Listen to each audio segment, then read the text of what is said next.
నుండి ఒక యవనస్తుడైనటువంటి ఇస్సాకుని గురించి కొన్ని విషయాలు జ్ఞాపకం చేసుకున్నాం. ఆదికాండం 21వ అధ్యాయంలో ఇస్సాకు జన్మను గురించి రాయబడింది. ఇస్సాకు అనేటువంటి పేరుకి నవ్వు అనే అర్థం. మరి ఇస్సాకు he was a promised son, వాగ్దాన పుత్రుడు. అబ్రహాము 75 సంవత్సరాల వయసులో ఉన్నప్పుడు, శారా 65 సంవత్సరాల వయసులో ఉన్నప్పుడు ఆ ఇద్దరు భార్యాభర్తలు దేవుని మాటకు విధేయత చూపించి దేవుణ్ణి వెంబడిస్తూ వచ్చారు. దేవుడు అబ్రహామును పిలిచిన తర్వాత ఇస్సాకును గురించి అబ్రహాముకు వాగ్దానం చేశారు. 75 నుండి 80 సంవత్సరాలకు అబ్రహాం వచ్చాడు. 80 నుండి 85కి, 85 నుండి 90కి, 90 నుండి 95కి, 95 నుండి 100 సంవత్సరాల వయసులోకి వచ్చినప్పుడు దేవుడు అబ్రహాముకు ఆ వాగ్దాన పుత్రుడిని అనుగ్రహించాడు. అంటే అబ్రహాము 100 సంవత్సరాల వయసులో ఉన్న సమయంలో దేవుడు ఇస్సాకును అబ్రహాముకి అనుగ్రహించాడు. చూడండి, ఆదికాండం 21వ అధ్యాయము 6వ వచనం ఒకసారి చదువుదాం. దేవుడు నాకు నవ్వు కలుగు చేశాడు. ఇంకా పరిభాషలో చెప్పాలి అంటే ఆ నవ్వు అనేటువంటి పేరుకే ఇస్సాకు అనే అర్థం. దేవుడు ఇస్సాకును శారాకి ఇచ్చినప్పుడు శారా చాలా సంతోషించింది. అంటే ఇస్సాకు పుట్టుకే తల్లిదండ్రులను సంతోషపెట్టేటువంటిదిగా మారింది.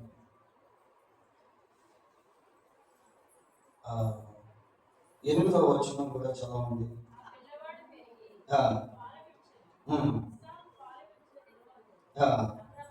అబ్రహాము గొప్ప విందు చేశాను. ఆ బిడ్డ పుట్టినటువంటి శిశువు పెరిగి కొంచెం పెద్దవాడయ్యేసరికి తండ్రి గొప్ప విందు చేశాడు. ఆ కుటుంబంలో గొప్ప సంతోషం, ఆనందం, సమాధానం వెల్లివిరిశాయి. కారణం ఏంటి అంటే ఇస్సాకు ఆ కుటుంబంలో జన్మించాడు. చూడండి, లేక లేక పుట్టినటువంటి ఏకైక కుమారుడు ఇస్సాకు పుట్టాడు.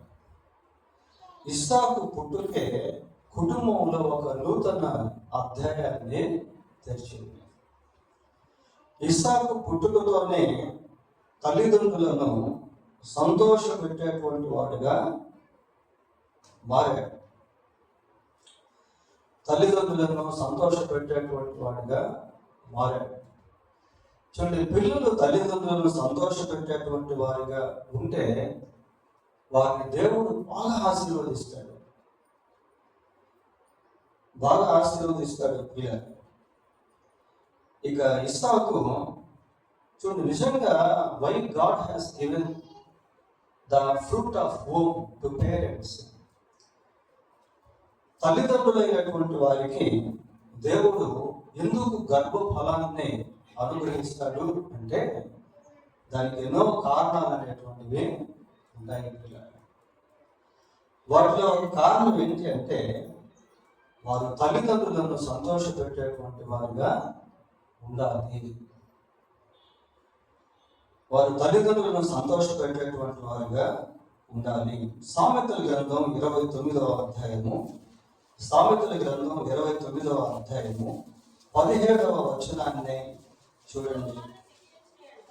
కుమారును శిక్షించిన ఎడల అతడు నిన్ను సంతోషపరచును, నీ మనస్సులకు ఆనందము కలుగు చేయదు. కుమారుణ్ణి శిక్షిస్తే ఆ శిక్షింపబడినటువంటి కుమారుడు తల్లిదండ్రుల యొక్క మనసును ఆనందపరిచేవారుగా, సంతోషపరిచేవారుగా ఉంటాడు. So we see here the role of parents towards children. ఇక్కడ పిల్లల పట్ల తల్లిదండ్రుల యొక్క పాత్ర ఎలా ఉండాలి అనేది ఈ వచనంలో మనం చూస్తా ఉన్నాం. కుమారుని శిక్షించిన ఎడల అతడు నిన్ను సంతోషపరచును, నీ మనస్సులకు ఆనందము కలుగు చేయు. సంతోషము, ఆనందము రెండు వేరు వేరు పదాలు ప్రియాలి. సంతోషము అనేటువంటి దానికి ఆనందము అనేది ఇంకా హైయెస్ట్ అన్నమాట. మనం ఇంగ్లీష్లో చెప్పుకునేటువంటి సమయంలో, ఇంగ్లీష్ మాట్లాడేటువంటి సమయంలో హైయెస్ట్ అని చెప్పుకుంటాం. అంటే ఆ స్థాయిలో సంతోషం అనేటువంటిదే చాలా గొప్ప స్థాయి, ఆనందం అనేటువంటిది దానికి మించిన స్థాయి. కనుక పిల్లల ద్వారా తల్లిదండ్రులు సంతోషించేటువంటి వారిగా, ఆనందించేటువంటి వారిగా ఉండాలి అనేది దేవుని యొక్క ఉద్దేశము. అయితే తల్లిదండ్రులు దేవుడు వారికి ఇచ్చినటువంటి పిల్లల పట్ల వారి యొక్క బాధ్యతలు, పాత్రలు చక్కగా నిర్వహించాలి. ఆ క్రమం ఎప్పుడైతే ఉంటుందో, ఆ ప్రక్రియ ఎప్పుడైతే జరుగుతుందో, ఆ కుటుంబం చాలా సంతోషంగా, ఆనందంగా ఉండగలుగుతుంది. ఇస్సాకు ఎప్పుడైతే కుటుంబంలో జన్మించాడో, కుటుంబంలో గొప్ప సంతోషం చోటు చేసుకుంది. ఆ కొరత అనేటువంటిది వెళ్ళిపోయింది, ఆ నిరుత్సాహం అనేటువంటిది వెళ్ళిపోయింది, సనుగుడు కొనుగోళ్లకు స్వస్తి కలిగింది. అదే సమయంలో తల్లిదండ్రుల విషయంలో కూడా పిల్లలకు దేవుడు కొన్ని మాటలు రాయించాడు. చూడండి, 23వ అధ్యాయము సామెతల గ్రంథం 23వ వచనాన్ని 23 అమ్మా. నిన్ను కనిన నీ తండ్రి ఉపదేశము అంగీకరించు. నీ తండ్రి యొక్క ఉపదేశాన్ని అంగీకరించు అంటున్నాడు. తండ్రి యొక్క ఉపదేశాన్ని అంగీకరించాలి అంటే తండ్రి ఏం చేయాలి? ఉపదేశించాలి, అంతే కదా. తండ్రి ఉపదేశించాలి, అది తండ్రి యొక్క పాత్ర. ఆ ఉపదేశాన్ని అంగీకరించాలి, అది బిడ్డల యొక్క పాత్ర. ఈ రెండు ఎప్పుడైతే సింక్ అవుతాయో అక్కడ గొప్ప సమాధానం ఉంటుంది పిల్లల, గొప్ప ప్రేమ అనేటువంటిది ఉంటుంది, గొప్ప ఐక్యత అనేటువంటిది ఉంటుంది, గొప్ప ఆనందం అనేటువంటిది ఉంటుంది. చదవండి మళ్ళా. నిన్ను కలిగిన నీ తండ్రి ఉపదేశమును అంగీకరించుము, నీ తల్లి ముదిమి యందు ఆమెను నిర్లక్ష్యము చేయకుము. నీ తల్లి ముదిమి యందు ఆమెను నిర్లక్ష్యము చేయకుము. ఆ కింద వచనాల్లో కూడా ఇంకొకటి చదువు. నీ తల్లిదండ్రులను నీవు సంతోష పెట్టవలెను, నిన్ను కనిన తల్లిని ఆనందపరచు. నీ తల్లిదండ్రులను సంతోష పెట్టవలెను. తల్లిదండ్రులు పిల్లల విషయంలో ఎంతో ప్రయాసపడతారు, కష్టపడతారు. వారు తినేటువంటి తిండిని కూడా కొన్నిసార్లు మానుకొని పిల్లలకు ఇస్తారు. That is the love of parents. అది తల్లిదండ్రుల యొక్క ప్రేమ. వారి కొరకు ఎంతో త్యాగం చేస్తారు, వారి కొరకు ఎంతో కష్టపడతారు, వారి కొరకు ఎన్నో నష్టాలు అనుభవిస్తారు, వారి కొరకు ఎన్నో శ్రమలు అనుభవిస్తారు.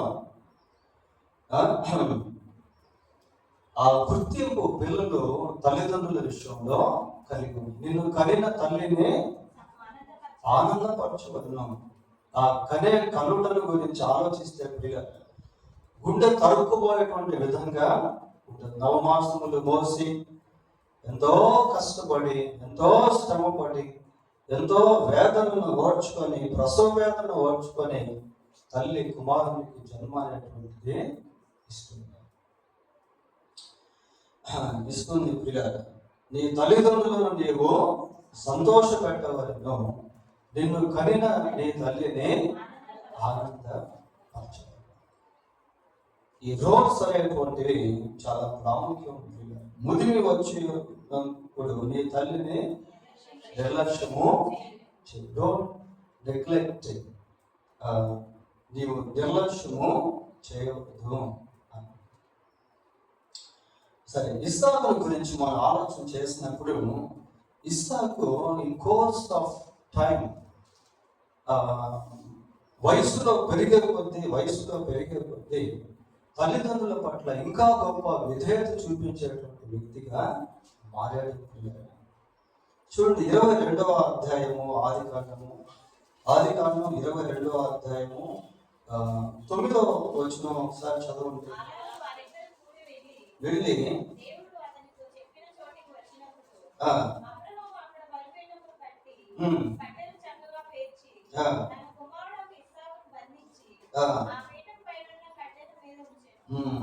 తన కుమారుడు అయిన ఇస్సాకును బంధించి ఆ పీఠము పైన కట్టెల మీద ఉంచెను. తన కుమారుడైనటువంటి ఇస్సాకును బంధించి, అంటే దాదాపు టీనేజ్ వయసులో ఇస్సాకు ఉన్నాడు. అబ్రహామేమో నిండు వృద్ధాపంలో ఉన్నాడు. కుమారుడైనటువంటి ఇస్సాకు టీనేజ్ వయసులో ఉన్నాడు. టీనేజ్ వయసులో చాలా బలం ఉంటుంది కదా. తండ్రి తన కుమారుణ్ణి కాళ్ళు చేతులు కడతా ఉంటే ఎంత విధేయత చూపించాడో దాన్ని మనం అక్కడ చూడగలుగుతాం. ఆ బంధిస్తూ ఉన్నటువంటి సమయంలో, తీసుకెళ్లి కట్టెల మీద పెడుతూ ఉన్నటువంటి సమయంలో ఇస్సాకు ఏమర్థమైంది? ఆ బలి పశువును నేనే, నన్ను కన్నటువంటి నా తండ్రి నన్ను దేవునికి దహన బలిగా అర్పిస్తున్నాడు అనే గ్రహింపు ఖచ్చితంగా వచ్చింటుంది ప్రియులారా. కానీ he did not try to escape, కానీ దాన్ని తప్పించుకునేటువంటి ప్రయత్నం చేయట్లేదు. తండ్రి పట్ల సంపూర్ణ విధేయతను చూపిస్తా ఉన్నాడు. ఎంత గొప్ప విధేయత ఇస్సాకులో మనం చూడగలుగుతాము. ఇంకా ఒక మాట మనం బైబిల్లో చదువుతాం ప్రియులారా. 24వ అధ్యాయం 47వ వచనంలో, మరి అప్పటికే శారా చనిపోయింది. శారా చనిపోయినటువంటి సమయంలో ఇస్సాకు యొక్క హృదయం బ్రద్దలైపోయింది. తల్లి విషయమైన దుఃఖ నివారణ పొందగానే అక్కడ మనం చూస్తాం. అంటే దాంట్లో కొంచెం మనం ఆ వాక్యాన్ని విభజించి ధ్యానం చేసినట్లయితే, ఇస్సాకు యొక్క హృదయంలో తల్లి మరణము ఎంతో దుఃఖాన్ని కలుగు చేసింది. ఒక పక్క తండ్రికి సంపూర్తిగా లోపడుతున్నాడు. తల్లిని ఎంతో ప్రేమించడం వలన ఆమె చనిపోయినటువంటి సమయంలో అంత దుఃఖాన్ని ఇస్సాకు అనుభవిస్తా ఉన్నాడు. ఈ రెండు వచనాలను మనం కంపేర్ చేసుకున్నప్పుడు, ఈ రెండు వచనాలు మనం కలిపి ధ్యానం చేసినప్పుడు, ఇస్సాకు తన తల్లిదండ్రులను ఎంత ప్రేమించాడు అనేటువంటిది మనకు అర్థం అవుతుంది. ఎంత విధేయత చూపించాడు అనేటువంటిది మనకు అర్థమవుతుంది. ఎంతగా లోబడ్డాడు అనేటువంటిది మనకు అర్థం. ఈ రోజుల్లో పిల్లల గురించి ఆలోచిస్తే, పిల్లలు తల్లిదండ్రుల యొక్క ప్రేమను గుర్తించలేకపోతూ ఉన్నారు. పిల్లలు తల్లిదండ్రులను విలువగా ఎంచుకోలేకపోతూ ఉన్నారు. పిల్లలు తల్లిదండ్రుల పట్ల తిరుగుబాటు చేసేటువంటి వారిగా ఉంటున్నారు. అవిధేయులుగా మారేటువంటి వారిగా ఉంటున్నారు. తల్లిదండ్రులను కొట్టేటువంటి పిల్లలు కూడా ఎంతో మంది ఉన్నారు. తల్లిదండ్రుల యొక్క రెప్యుటేషన్, వారికి ఉన్నటువంటి మంచి పేరును పాడు చేసేటువంటి వారిగా ఉంటారు. But the case of Isaac is not in that way. కానీ ఇస్సాకు అలాంటి వాడు కాదు. ఇస్సాకు ఎలా ఉన్నాడు అంటే, తల్లిదండ్రులను ఎంతో సంతోషపెట్టేటువంటి వాడిగా. బైబిల్లో ఇంకొక కుమారుని గురించి కూడా మనం చూస్తాం. అతని పేరు ఏశావు. ఏశావు ఏం చేస్తాడు అంటే, చూడండి ఒకసారి, అదే ఆదికాండం 26వ అధ్యాయము 34, 35 వచనాలు చదవండి. ఆ, హిత్తీయుడైన బేయేరు కుమారుడైన ఆ, యెహోయారీబును ఉమ్, హిత్తీయుడైన ఏలోను కుమార్తెయగు బాశెమతును పెళ్లి చేసుకొనెను. ఆ. వీరు ఇస్సాకునకును వీరు ఇస్సాకునకును రిబ్కాకును మనోవేదన కలుగ చేసింది. చూడండి, ఇక్కడ ఏశావుల గురించి చూస్తా ఉన్నాం. ఏశావు వివాహం ఏం చేసింది అంటే ఇస్సాకు రిబ్కాకు మనోవేదన కలుగ చేసే విధంగా.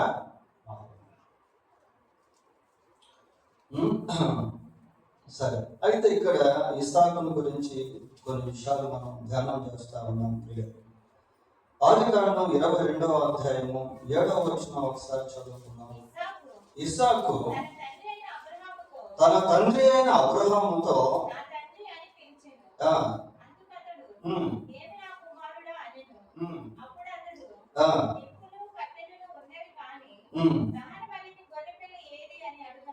చాలా దహన బలికి గొర్రె పిల్ల ఏది అని అడుగుగా. అంటే ఈ ఇస్సాకు మాటలు ఇక్కడ మనం గమనించినప్పుడు దహన బలికి ఏ వస్తువులు అవసరమో అన్నటువంటి అవేర్నెస్ లేక గ్రహింపు ఇస్సాకు కలిగి ఉన్నాడు. దహన బలికి కట్టెలు ఉన్నాయి, కత్తి ఉంది, కానీ గొర్రె పిల్ల ఎక్కడ అంటే ఆబ్జెక్ట్స్ అన్నమాట. దహన బలికి ఏ ఏ వస్తువులు కావాలి అన్నటువంటిది ఇస్సాకు బాగా తెలుసు. ఎందుకు అంటే బహుశా అంతకుముందు ఎన్నోసార్లు తండ్రితో కలిసి ఆ దహన బలి కార్యక్రమాన్ని చూసి ఉంటాడు. సరే, ఎందుకు దహన బలి అని అంటే వై బర్నింగ్ ఆఫరింగ్ అని అంటే దహన బలి దేవుణ్ణి సంతోష పెట్టేటువంటి కార్యము. ఇస్సాకు గురించి ఆలోచన చేసినప్పుడు ఇస్సాకు దేవుని సంతోష పెట్టేటువంటి కార్యంలో పాలు పంపులు పొందేటువంటి వాడిగా ఉన్నాడు. He knows how to please God. దేవుణ్ణి ఏ విధంగా సంతోష పెట్టాలి అనేటువంటిది ఇస్సాకు ఎరిగి ఉన్నాడు. పిల్లలు ఇక్కడ కూర్చున్నటువంటి మనం అందరం కూడా దేవుణ్ణి ఏ విధంగా సంతోష పెట్టాలి అన్న గ్రహింపు మనకు కావాలి. చాలా సార్లు మనము దేవుని ద్వారా ఆశీర్వాదాలు పొందుకుంటా ఉంటాం, దేవుని ద్వారా మనం సంతోషించాలనుకుంటా ఉంటాం, దేవుని ద్వారా మనము మేలు అనుభవించేటువంటి వారంగా ఉంటాం. కానీ దేవుని ఏ విధంగా సంతోష పెట్టాలి, దేవుని ఏ విధంగా ఆనందపరచాలి, దేవుని ఏ విధంగా సంతృప్తి పరచాలి అనేటువంటి దాని గురించి అంత ఎక్కువ మనం ఆలోచించాము. ఇంకా కొన్నిసార్లు మన యొక్క అవిధేయత ఏం చేస్తుందంటే దేవుని సంతోష పెట్టకపోగా దేవుని హృదయాన్ని ఎంతో దుఃఖపరిచేటువంటిదిగా ఉంటుంది, దేవుని మనసును ఎంతో గాయపరిచేటువంటిదిగా ఉంటుంది. కొన్నిసార్లు మన మాటలు, మన యొక్క క్రియలు దేవుని ఎంతో గాయపరిచేటువంటివిగా ఉంటాయి. The person who believes in Christ should know how to please God. యేసుక్రీస్తునందు విశ్వాసం ఉంచినటువంటి వ్యక్తి దేవుణ్ణి ఎలా సంతోష పెట్టగలమో అన్న సత్యము ఎరిగి ఉండాలి. పిల్లలు, how can we make God please, how can we make God happy, how can we please God, how can we content God. దేవుణ్ణి ఎలా సంతృప్తి పరచగలం, దేవుణ్ణి ఎలా సంతోష పెట్టగలం అనేటువంటిది ఎరిగిలుట అనేది చాలా అవసరం. సమూయేలు మొదటి గ్రంథం 15వ అధ్యాయము, సమూయేలు మొదటి గ్రంథం 15వ అధ్యాయము 22వ వచనాన్ని చదువుకున్నాం. అందుకు సమూయేలు తాను సెలవిచ్చిన ఆజ్ఞను ఒకడు కైకొనుట వలన యెహోవా సంతోషించినట్లు, తాను దేవుని యొక్క ఆజ్ఞను గైకొనటం వలన దేవుడు సంతోషిస్తాడు. చూడండి, దహన బలులను అర్పించుట వలన ఆయన సంతోషించు.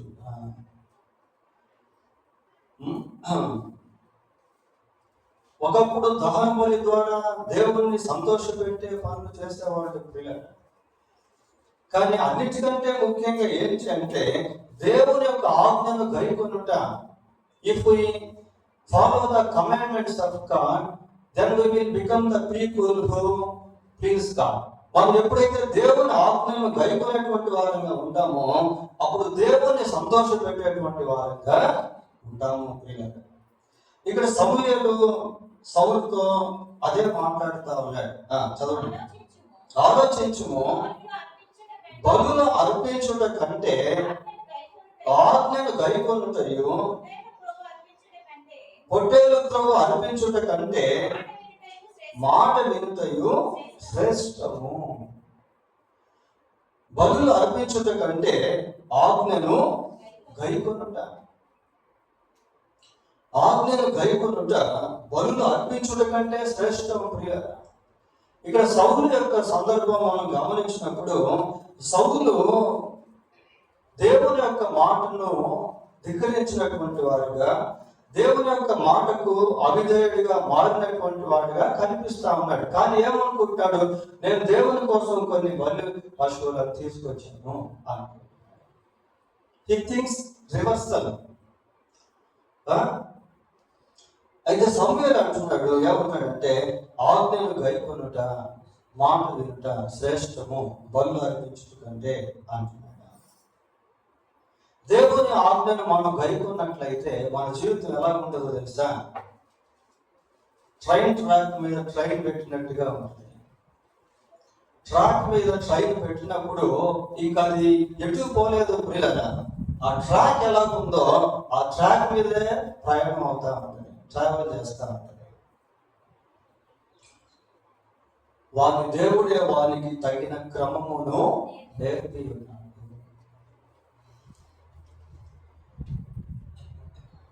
ఇస్సాకు దేవుణ్ణి సంతోషపెట్టేటువంటి క్రియల గురించి గ్రహింపు కలిగి ఉన్నాడు. సామెతల గ్రంథం 15వ అధ్యాయము, సామెతల గ్రంథం 15వ అధ్యాయము 8వ వచనం చదవండి. భక్తిహీనులు అర్పించు బలులు యెహోవాకు హేయములు, యథార్థవంతుల ప్రార్థన ఆయనకు ఆనందకరము. యథార్థవంతుల ప్రార్థన దేవుడిని ఆనందపరిచేటువంటిదిగా ఉంటుంది. యథార్థవంతుల ప్రార్థన దేవునికి ఆనందాన్ని కలుగు చేస్తుంది. పిల్లలు, మనం కూడా దేవునికి ప్రార్థన చేస్తూ ఉంటాం, మంచిదే, ప్రార్థన ఖచ్చితంగా చేయాలి. In the same time we have to check about our behaviour, how it is. Integrity.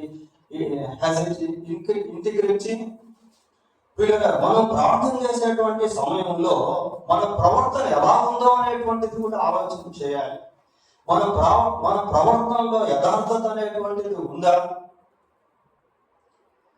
మన ప్రవర్తనలో యథార్థత అనేటువంటిది ఉందా? యోబు గ్రంథంలో ఒక మాట మనం చూస్తాం. ఏమని చూస్తామంటే, నీ భక్తి నీకు ధైర్యం పుట్టింపదా, నీ యథార్థ ప్రవర్తన నీ నిరీక్షణకు ఆధారం కాదా? If we live in integrity we will have a hope, future hope. మనం యథార్థంగా జీవిస్తూ ఉన్నటువంటి సమయంలో మన నిరీక్షణ చాలా బలంగా ఉంటుంది. మన నిరీక్షణ చాలా బలంగా ఉంటుంది. పిల్లరా, నేను యథార్థంగా జీవిస్తా ఉన్నాను, దేవుడు నాకు ఖచ్చితంగా సహాయం చేస్తాడు, దేవుడు ఖచ్చితంగా నా ప్రార్థన వింటాడు. అదే కదా మనం హిజ్కియా రాజులో చూస్తాం. హిజ్కియా రాజు దగ్గరికి ప్రవక్త అయినటువంటి యెషయా వచ్చాడు. అయ్యా, నీవు మరణం అవ్వబోతూ ఉన్నావు, you are going to die, you are about to die. నీవు చనిపోబోతూ ఉన్నావు కనుక నీ ఇల్లు చక్కబెట్టుకో అంటే, రాజు ఏం చేశాడు? గోడ వైపు తిరిగాడు. గోడ వైపు తిరిగి హి బిగన్ టు ప్రే, ప్రార్థన చేయడం ప్రారంభించాడు. తన యథార్థతను గురించి దేవునితో మాట్లాడుతూ ఉన్నాడు. అంత ధైర్యంగా రాజు దేవునికి ప్రార్థన ఎలా చేయగలిగాడు అంటే, యథార్థతలో హిజ్కియా జీవిస్తూ వచ్చాడు. పిల్లలు, మనం యథార్థంగా జీవిస్తున్నటువంటి సమయంలో we will always be bold if we are in integrity. మనం యథార్థతలో జీవిస్తున్నటువంటి సమయంలో ఎంతో ధైర్యాన్ని మనం కలిగి ఉంటాం. యథార్థంగా జీవిస్తున్నటువంటి సమయంలో మంచి సాక్ష్యం అనేటువంటిది కలిగి ఉంటాం. యథార్థంగా జీవిస్తూ ఉన్నటువంటి సమయంలో మనం చేసేటువంటి ప్రార్థన దేవుణ్ణి ఆనందపరిచేటువంటిదిగా ఉంటుంది. దేవుణ్ణి సంతోషపెట్టేటువంటి అనుభవాలు 51వ కీర్తన 17వ వచనం. 51వ కీర్తన 17వ వచనం. విరిగిన మనస్సే. ఇక్కడ బలిని గురించి మాట్లాడుతా ఉన్నాడు. దహన బలి కాదు, పొట్టేల బలి కాదు. ఏంటి దేవునికి ఇష్టమైన బలి అంటే? విరిగిన మనస్సు. దేవా, విరిగి నలిగిన హృదయమును నీవు అలక్ష్యము చేయి. విరిగి నలిగిన మనస్సే దేవునికి ఇష్టమైన బలి. Going to the lord with humble mind, with humility. దేవుని దగ్గరికి దీనంగా వెళ్ళడం, విరిగిన హృదయంతో వెళ్ళడం. ఈ రోజుల్లో మన హృదయాలు విరగట్లేదు ప్రియంగా. మన హృదయాలు విరగకపోగా హృదయంలో ఎంతో కఠినత్వం అనేటువంటిది చోటు చేసుకుంటాం. కొద్దిమంది హృదయాలు ఎలా ఉంటాయంటే బండబారిపోయి ఉంటాయి. రాతి గుండెను కొద్దిమంది కలిగి ఉంటారు. ఆ రాతి గుండె రాతి గుండెగా ఉన్నట్లయితే దాంట్లో నుంచి నీరు రాదు బయటికి. రాయిలోంచి నీరు వస్తుందా చెప్పండి? రాదు. కొద్దిమంది హృదయం ఎలా ఉంటుంది అంటే బండబారిపోయి ఉంటుంది. హృదయంలో ఎంతో కఠినత్వం అనేటువంటిది ఉంటుంది. వాళ్ళు దేవుని సన్నిధిలో విరగలేదు ప్రియారా.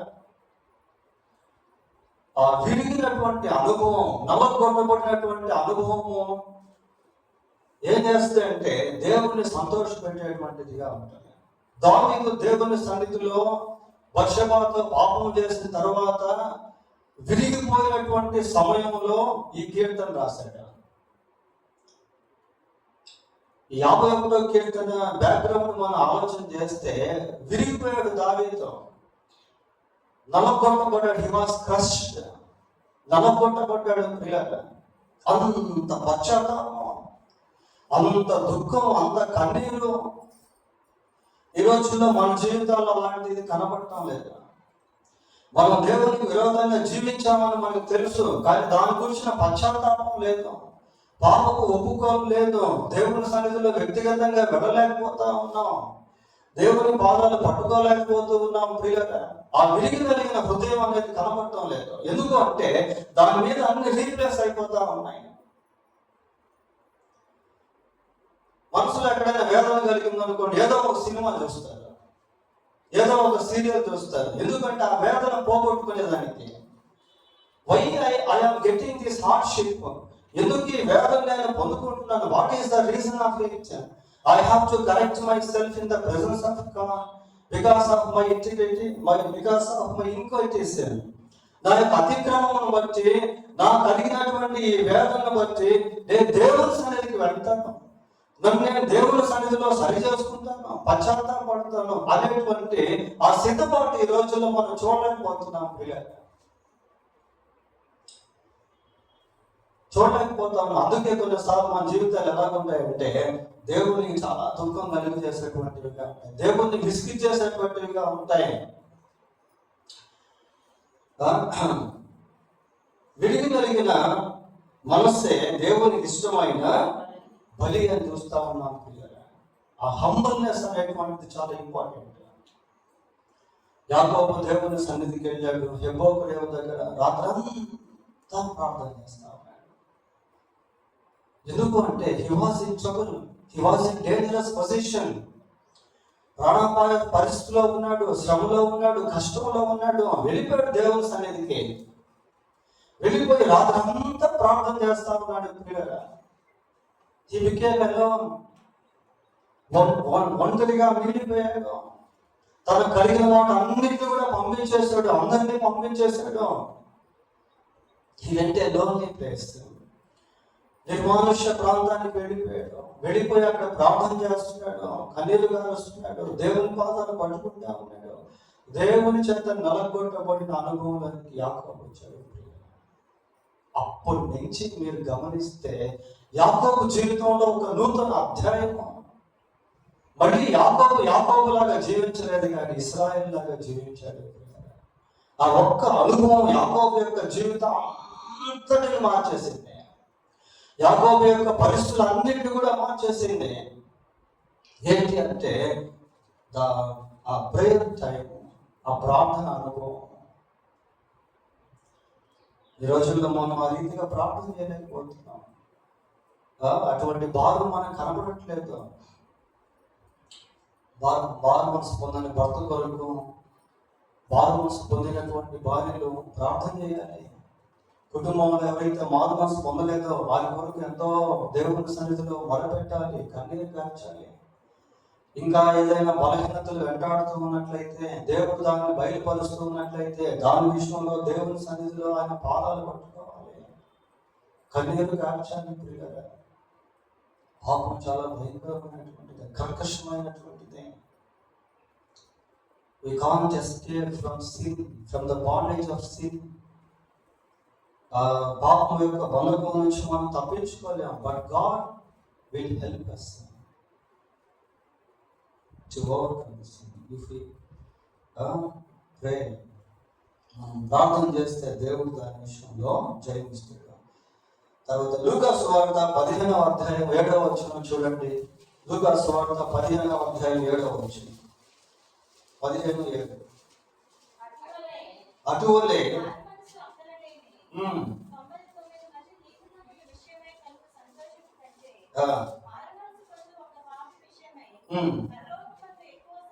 పరలోకమందు ఎక్కువ సంతోషము. ప్రియులారా, మనం దేవుడిని ఏ విధంగా సంతోషపెట్టగలము అంటే కొన్ని ఆత్మలను సంపాదించినప్పుడు దేవుడిని మనం సంతోషపెట్టేవారుగా ఉండగలుగుతాం. కొద్దిమందికి సువార్త ప్రకటించినప్పుడు దేవుడు ఎంతో సంతోషిస్తాడు. దేవుని సంతోషపెట్టేటువంటి పనులు ఇవన్నీ కూడా. If we win a soul, ఒక ఆత్మను మనం సంపాదిస్తే దేవుడు పరలోకంలో చాలా సంతోషిస్తాడు. పిల్లలు, ఎందుకు దేవుడు మనల్ని ఇంకా ఈ భూమి మీద ఉంచి ఉన్నాడు? ఎంతో మంది లోకాన్ని విడిచి వెళ్ళిపోతా ఉన్నారు, కానీ దేవుడు మనల్ని ఇంకా సజీవులుగా ఉంచాడు.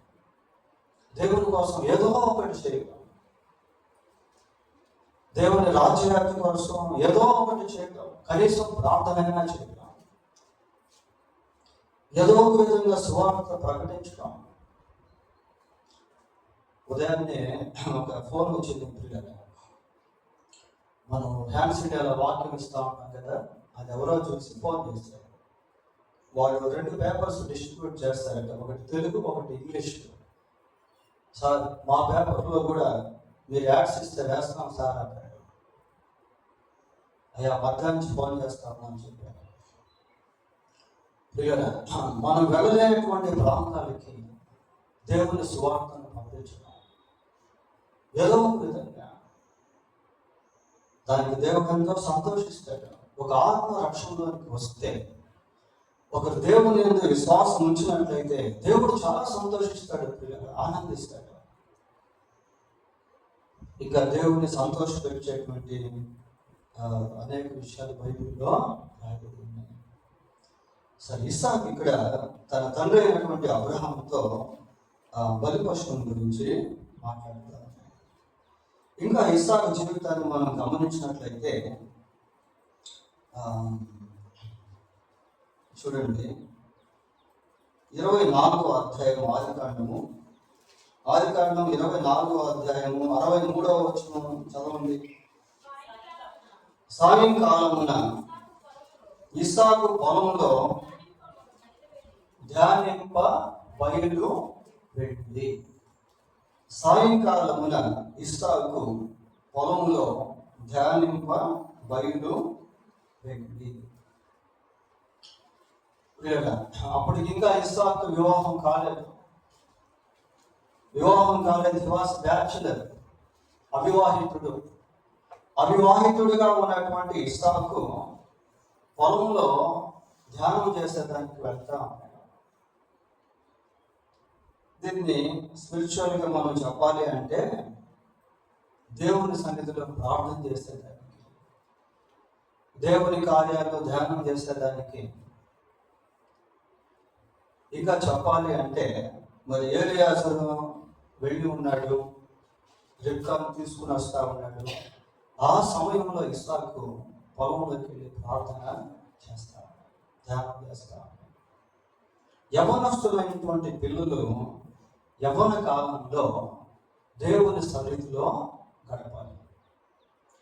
వివాహానికి ముందు పిల్లలు దేవుని సన్నిధిలో ఎంతో ప్రార్థన చేసుకోవాలి. పిల్లలు వివాహం అయిన తర్వాత అంత సమయం ఉండకపోవచ్చు.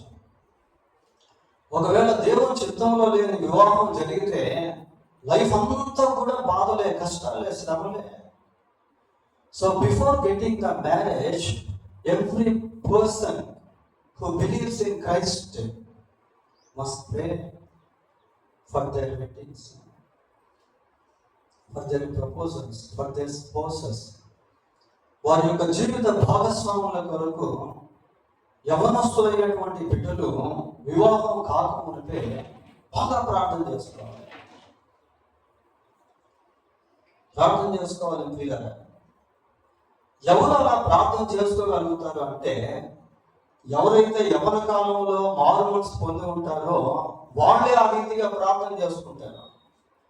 మారు మనసు పొందినటువంటి వారికి ప్రార్థన ఉండదు. వాళ్ళకి ఎలా ఉంటుంది? They seek outward appearance. వాళ్ళు భౌతిక సంబంధమైనటువంటి ఆకర్షణను చూస్తారు. పిల్లలు డబ్బు ఉందా, మంచి అందం ఉందా, ప్రాపర్టీస్ ఉన్నాయా, మంచి ఉద్యోగమైనా, మన క్యాస్టేనా, మన కులమైనా, మన మతమైనా, మన భాష అయినా, మన ప్రాంతమైనా. పిల్లలు those are secondary things. First ఏం చేయాలంటే మారు మనసు ఉందా లేదా అనేది చూసుకోవాలి. యవ్వన కాలంలో టీనేజ్ వయసులో ఉన్నప్పుడే మారు మనసు పొందాలి. బైబిల్ ఒక మాట ఉంది, యవ్వన కాలంలో పుట్టిన కుమారులు బలవంతుని చేతిలో బాణముల వంటి. యవ్వన కాలంలో తిరిగి జన్మించే అనుభవం పిల్లలు, టీనేజ్ వయసులో తిరిగి జన్మించేటువంటి అనుభవం. చిన్న వయసులోనే మారు మనసు పొందితే జీవితం అంతా కూడా అద్భుతంగా ఉంటుంది. ఇస్సాకు గురించి మనం ఆలోచన చేసినప్పుడు, ఇస్సాకు పొలంలో ధ్యానింప బయలు వెళ్ళినప్పుడు ఇస్సాకు వయసు ఎంతో తెలుసా? 40 years, 40 సంవత్సరాలు. పుట్టిన నాటి నుండి అప్పటి వరకు కూడా దేవుణ్ణి కలిగినటువంటి వాడు. బైబిల్లో ఇస్సాకు జీవితంలో లూప్ హోల్స్ మనకి ఎక్కడ అంత కనబడవు పిల్లలు. ఎక్కడ చూసినా పాజిటివ్స్గా ఉంటాయి చాలా వరకు.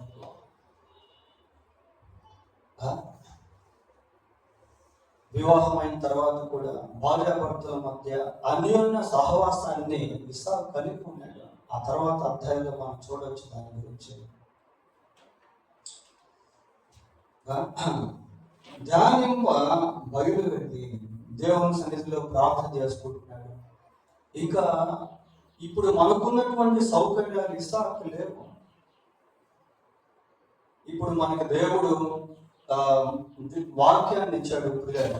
66 పుస్తకాలు కలిగినటువంటి పరిశుద్ధ గ్రంథాన్ని దేవుడు మన చేతిలో పెట్టాడు. అప్పుడు ఇస్సాకుకి మోషే ధర్మశాస్త్రం కానీ, కీర్తనలు కానీ, సామెతలు కానీ, సువార్తలు కానీ ఏమి కేవలం దేవుని గురించినటువంటి ధ్యానమే. ఈరోజైతే దేవుడు మనకు వాక్యాన్ని ఇచ్చాడు. వాక్యాన్ని ధ్యానం చేయాలి అందరూ కూడా. కీర్తనలు, మొదటి కీర్తనలో మొదటి 4 వచనాలు మనం చదివితే ఏమన్నా చదవండి. అక్కడ దుష్టుల ఆలోచన చొప్పున నడువక, పాపుల మార్గమున నిలువక, అపహాసుకులు కూర్చున్న స్థలమున కూర్చుండక, యెహోవా ధర్మశాస్త్రమును ఆనందించుచు దివారాత్రము దానిని ధ్యానించువాడు ధన్యుడు. అతడు నీటి కాలువల యోరను నాటబడినదై ఆకు వాడక తన కాలమందు ఫలమిచ్చు చెట్టు వలె ఉండును, అతడు చేయునదంతయు సఫలమవును. ఎటువంటి మాటలు అవి! దుష్టుల ఆలోచన చెప్పుకుని నడవకుండా, పాపుల మార్గమున నిలవకుండా, అపహాసకులు కూర్చుండేటువంటి స్థలంలో కూర్చుండకుండా, ఏ సపరేటెడ్ లైఫ్, ఒక ప్రత్యేకమైనటువంటి జీవితం. యెహోవా ధర్మశాస్త్రముతో ఆనందించు, దివారాత్రము దానిని ధ్యానించువాడు. We have to allot some time to meditate the word of God. దేవుని వాక్యాన్ని ధ్యానించుకునేదానికి కొంత సమయాన్ని కేటాయించుకోవడం. మనం బస్సులో ప్రయాణం చేస్తాం, 24 గంటల ఫోన్ చూసుకోవడం కాదు పిల్లలు. ఒక వాక్యం తీసుకోండి, ఏదైనా వాక్యం. బస్సులో ప్రయాణం చేస్తా ఉన్నాం, ఒక 2-3 వాక్యాలు తీసుకొని ఆ వాక్యాలను ధ్యానం చేస్తా ఉంటే ఎట్లుంటుందో తెలుసా? ఆ జర్నీ ఎలా ఉంటుంది అంటే వాకింగ్ విత్ ద లార్డ్ అన్నట్టు ఉంటుంది. హలోకు దేవునితో నడిచిన అన్నట్టుగా ఉంటుంది. వాక్యాన్ని ధ్యానం చేస్తా ఉన్నప్పుడు మన ఆత్మ ఎలా ఉంటుందంటే గొప్ప ఉద్యమంతో నింపబడతా ఉంటుంది. దేవుని వాక్యాన్ని ధ్యానం చేస్తూ ఉన్నప్పుడు కొవ్వు మెదడు దొరికినట్టుగా అటు అనుభూతిలోనికి మనం రాగలుగుతాం. దేవుని వాక్యాన్ని ధ్యానిస్తూ ఉన్నప్పుడు, ఆ వాక్యం నుంచి దేవుడు మనతో మాట్లాడుతూ ఉన్నప్పుడు ఎంతో సంతృప్తి, సంతోషం, ఆనందం, హర్షణీయంగా ఉంటుంది. ప్రియులారా, కావాలంటే చేసి చూడండి. అది ఎక్కడైనా బస్సులో వెళ్ళేటప్పుడు లేదా ఇంట్లో ఖాళీగా ఉన్న సమయంలో ఒక వాక్యం తీసుకోండి. ఏదో ఒక వాక్యం, ఈ వాక్యం తీసుకోండి. పేతురు రాసిన మొదటి అధ్యాయం 16వ వచనం. ఒక వాక్యం తీసుకొని దాన్ని విభజించి ధ్యానం చేస్తా ఉంటే దాంట్లో నుంచి అద్భుతంగా దేవుడు మీతో మాట్లాడతాడు. దాంట్లో నుంచి ఎన్నో మనం సరి చేసుకోవాల్సినటువంటి విషయాలు బయటకు వస్తాయి. దాంట్లో నుంచి మన విలువలు మనం గుర్తించాల్సినటువంటి విషయాలు బయటకు వస్తాయి. దేవుని వాక్యాన్ని ధ్యానించుకుంటూ ఆ వాక్యాన్ని మన జీవితానికి అప్లై చేసుకున్నప్పుడు, అన్వయించుకున్నప్పుడు మన లైఫ్ ఎలా ఉంటుంది అంటే ఫ్రూట్ఫుల్ లైఫ్, ఫలభరితమైనటువంటి జీవితంగా.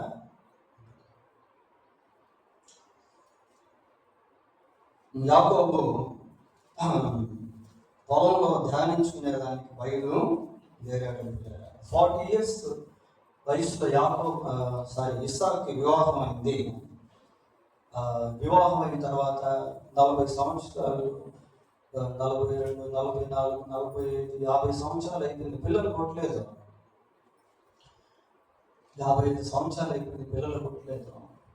60 సంవత్సరాలు అయిపోయింది, పిల్లలు పుట్టలేదు. వివాహం 20 సంవత్సరాలు అయిపోయింది, పిల్లలు పుట్టలేదు. ఆ 20 years వాళ్ళ ఫ్యామిలీ లైఫ్లో మరి ఎటువంటి నిరుత్సాహానికి గురయ్యారో మనకు తెలియదు.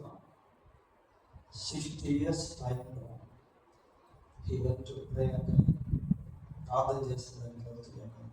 25, 21 చదవండి.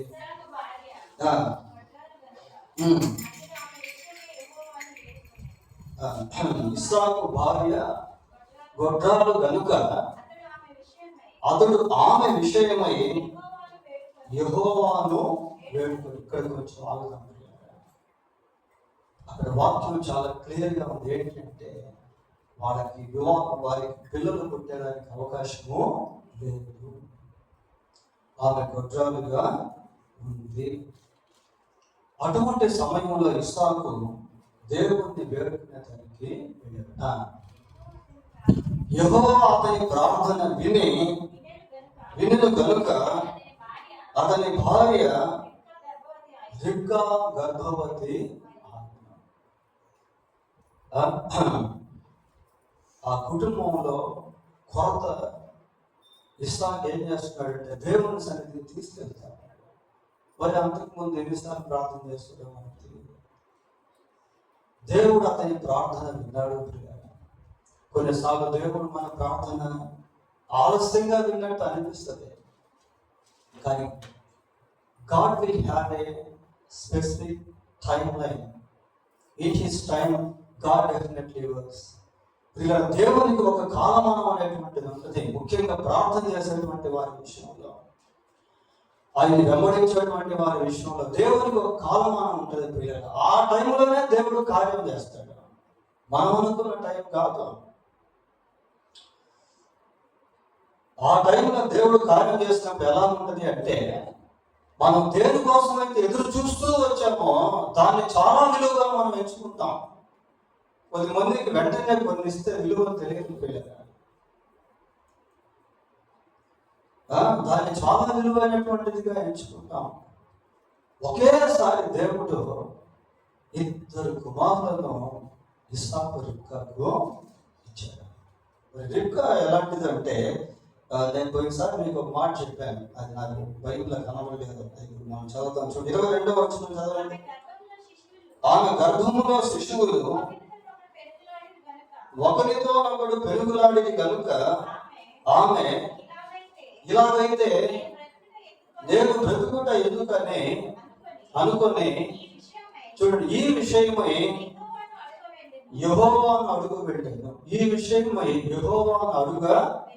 అసలు ఆ పదాలు చూడండి ఎలా ఉన్నాయో. ఈ విషయమై అడిగేదానికి వెళ్తా ఉంది. ఎక్కడికి? దేవుని దగ్గరికి వెళ్తా ఉంది. ఎవరిని అడిగేదానికి? దేవుని అడిగేదానికి. ఎటువంటి క్లోజ్ రిలేషన్షిప్ వాళ్ళు కలిగి ఉన్నారో చూడండి. ఈ విషయమై యెహోవాను అడుగా. ఈ విషయమై యెహోవాను అడుగు అంటే అంత స్వేచ్ఛను దేవుడు మనకు కూడా ఇచ్చాడు. మనకు కూడా ఇచ్చాడు పిల్లలు. ఆ కుటుంబానికే కాదు, మన కుటుంబాలకు కూడా దేవుడు ఆ లిబర్టీ అనేది ఇచ్చాడు, ఫ్రీడమ్ అనేటువంటిది ఇచ్చాడు. దేవునితో మనం ఎప్పుడంటే అప్పుడు, ఎక్కడంటే అక్కడ మాట్లాడొచ్చాం. మన సమస్యలు దేవుని దగ్గరికి తీసుకెళ్ళొచ్చాం. మనకి ఎక్కడ పెయిన్స్ ఉన్నాయో దాన్ని బట్టి వాటిని దేవుని సన్నిధికి తీసుకెళ్ళొచ్చాం. మనం ఎక్కడ గెయిన్స్ కలిగి ఉన్నామో దాన్ని బట్టి ప్రభువుని మనం స్తుతించవచ్చాం. We have such kind of liberty even today. Like Isaac and Rivka. ఆ ఇస్సాకు రిబ్కాకు ఉన్నటువంటి ఆ స్వేచ్ఛ ఈరోజు మనం కూడా కలిగి ఉన్నాము ప్రియులారా. ఇంకా తర్వాత స్టోరీ అంతా మనకు తెలుసు కదా. 2 కుమారులు వారికి జన్మించారు. చివరిగా మరి యాకోబు గురించి ఆలోచన చేసినప్పుడు, యాకోబు పెరిగి పెద్దవాడయ్యాడు. ఏసావుని మనం పక్కన పెట్టాం. యాకోబు పెరిగి పెద్దవాడయ్యాడు. పెద్దవాడైన తర్వాత కొన్ని పనులు జరిగాయి. ఆ పనులు జరిగిన తర్వాత ఇస్సాకు ఏం చేశాడంటే, యాకోబుని పిలిచి కొన్ని ఇన్స్ట్రక్షన్స్ ఇచ్చాడు. చూడండి, చూసి మనం ముగించేద్దాం. 28వ అధ్యాయం ఆదికాండము మొదటి 4 వచనాలు చదువుకుందాం. పిలిపించి చూడండి ఏం చెప్తున్నాడు. He thinks about marriage of his son. తన కుమారుని వివాహ విషయమై తండ్రిగా ఒక రెస్పాన్సిబిలిటీ తీసుకుంటా ఉన్నాడు. కొద్దిమంది పిల్లల వివాహాల తర్వాత ఆ పిల్లల జీవితాలు అధోగతిగా మారేదానికి కారణం, ఆ పిల్లల జీవితాలు విచ్ఛిన్నం అయిపోయేదానికి కారణం తల్లిదండ్రులు ఆ వివాహాల గురించి ఆలోచించకపోవడం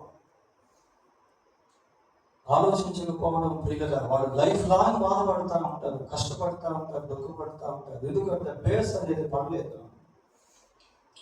ఇప్పుడు ఇస్సాకు యాకోబును పిలిచి అంటాడు, ఏమంటాడంటే, కనాను కుమార్తెలలో ఎవరిని కూడా నువ్వు వివాహము చేసుకోకూడదు.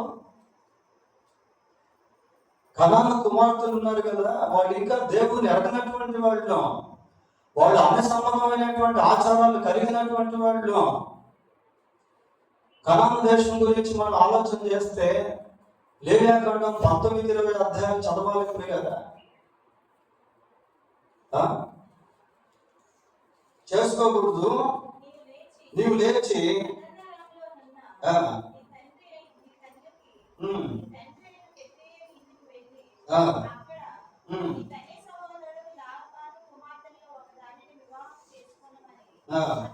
ఆజ్ఞాపించి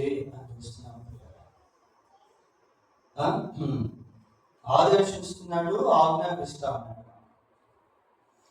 ఆ, సర్వశక్తిగల దేవుడు ఉమ్, నిన్ను ఆశీర్వదించి ఉమ్, నీవు అనేక జనములగునట్లు ఆ, నీకు సంతానాభివృద్ధి కలుగచేసి ఉమ్, నిన్ను విస్తరింపచేసి ఆ, నీవు పరవాసమైన దేశమును ఉమ్, అనగా దేవుడు అబ్రహాముకు ఇచ్చిన దేశమును ఉమ్. నీవు స్వాస్యముగా చేసుకొనున్నట్లు చాలు. ఇక్కడ ఆశీర్వచనం పలుకుతున్నాడు. ప్రియులారా. ఆజ్ఞాపించాడు, ఆశీర్వదిస్తాడు. సర్వశక్తి గల దేవుడు నిన్ను ఆశీర్వదించి నీవు అనేక జనములు అగునట్లు నీకు సంతానాభివృద్ధి కలుగు చేసి నిన్ను విస్తరింప చేసి. చూడండి పిల్లలు, ఒక తండ్రిగా తల్లిగా ఎప్పుడు పిల్లల పట్ల ఆశీర్వచనం పలకాలి, శాపవచనాలు పలకూడదు. మాటల్లో చాలా శక్తి ఉంటుంది పిల్లలు. కమాండింగ్ ఫస్ట్ ఇన్స్ట్రక్షన్స్ ఇచ్చాడు, అయ్యా నువ్వు కనాన్ దేశం స్త్రీలలో ఎవరిని వివాహం చేసుకోకూడదు, అది ఇన్స్ట్రక్షన్. రెండో దాంట్లో ఏమని చూస్తున్నామంటే ఆజ్ఞ ఇస్తా ఉన్నాడు, నువ్వు పలానా దగ్గరికి వెళ్ళి పలానా వాళ్ళని వివాహం చేసుకోలేదు, ఆజ్ఞ. మూడవది ఆశీర్వాదం. ప్రియులారా, ఆశీర్వాదం వచ్చిన పలుకుతున్నాడు, నువ్వు వెళ్ళి నువ్వు దేవుడు నిన్ను ఆశీర్వదిస్తాడు. ఈ మూడు యాకోబు జీవితంలో నెరవేరు. కనాన్ స్త్రీని వివాహం చేసుకోలేదు, తండ్రి ఎక్కడికైతే వెళ్ళమన్నాడు అక్కడికి వెళ్ళాడు, అక్కడ ఆ స్త్రీని వివాహం చేసుకున్నాడు, అది రెండోది నెరవేరింది. మూడవది యాకోబుని దేవుడు బహుగా ఆశీర్వదించాడు, సంతాన పరంగా, భౌతిక పరంగా. ఈ మూడు యాకోబు జీవితంలో నెరవేరుట అనేది మనం చూస్తాం. ఆ తర్వాత ఇస్సాకు 180 సంవత్సరాలు జీవించి ప్రభునందు నిద్రించాడు. అదొకటి మనం చూసి ముగించేద్దాం. 35వ అధ్యాయము, ఆదికాండం 38వ అధ్యాయము 28వ వచనం చదవండి. ఇస్సాకు బ్రతికిన దినములు 180 సంవత్సరములు. 180 సంవత్సరాలు ఇస్సాకు జీవించి చనిపోయాడు. ఇస్సాకు కాలము నిండిన వృద్ధుడై ప్రాణం విడిచి మృతి పొంది తన పితరుల యొద్దకు చేర్చబడెను. అతని కుమారుడైన ఏసావు యాకోబును అతన్ని ఆదిపెట్టాడు. ఆ రీతిగా ఇస్సాకు జన్మించి జీవించి మరణించాడు. ఆ జీవితం నిజంగా మనకెంతో ఆదర్శవంతమైనది. ప్రియాలు, దేవుడు తన వాక్యాన్ని దీవించుగాక. ప్రార్థన చేసుకుందాం. ప్రార్థన. ప్రేమగలిగిన మా తండ్రి, పరిశుద్ధులైన మా దేవా, మీకు వందనాలు, స్తోత్రాలు చెల్లిస్తూ ఉన్నాం. ఈ మధ్యాహ్నకాల సమయంలో ఇస్సాకు జీవితాన్ని మా ఎదుటకు మీరు తీసుకుని వచ్చారు. మా ప్రభువా, తల్లిదండ్రుల విషయంలో పిల్లల విషయంలో తల్లిదండ్రులు ఎలా జీవించాలో, ఆయన మిమ్మల్ని సంతోషపెట్టేటువంటి అనుభవం ఎలాంటిదో, ఆయన ఇంకా కుటుంబ జీవితానికి సంబంధించి ఇలా అనేక విషయాలు ఈరోజు మాకు వర్తమానంలో మీరు వినిపింపజేశారు. మీ వాక్యానుసారంగా మా కుటుంబాలు కట్టబడినట్టుగా సహాయం చేయండి. మీరు మీ యొక్క సమయంలో కార్యం చేసే దేవుడు కనుక మేము కనిపెట్టుకొని ప్రార్థించే వారంగా ఉన్నట్లు ప్రభా దయతో సహాయం చేయండి. మిమ్మల్ని సంతోషపెట్టే అనుభవంలోనికి మమ్మల్ని దయతో నడిపించమని ప్రార్థిస్తూ ఉన్నాం. ఇంకా మారు మనసు పొందకుండా ఉంటే మారు మనసు పొందినట్లుగా సహాయం చేయండి. మారు మనసు పొందినటువంటి మేము కొన్ని ఆత్మలను ప్రభా మీ రాజ్యంలోకి తీసుకొచ్చే వారంగా ఉన్నట్లు సహాయం చేయమని ప్రార్థిస్తూ ఉన్నాం. మా కుటుంబాలను మీ వాక్యం చేత చక్కగా నిర్మించబడి భూమి మీద మిమ్మల్ని మహిమపరిచేదిగా ఉన్నట్లు మీరే కనికరించి సహాయం చేయమని మా రక్షకుడైన యేసుక్రీస్తు పరిశుద్ధమైన నామంలో ప్రార్థన చేస్తున్నాము తండ్రి. ఆమేన్.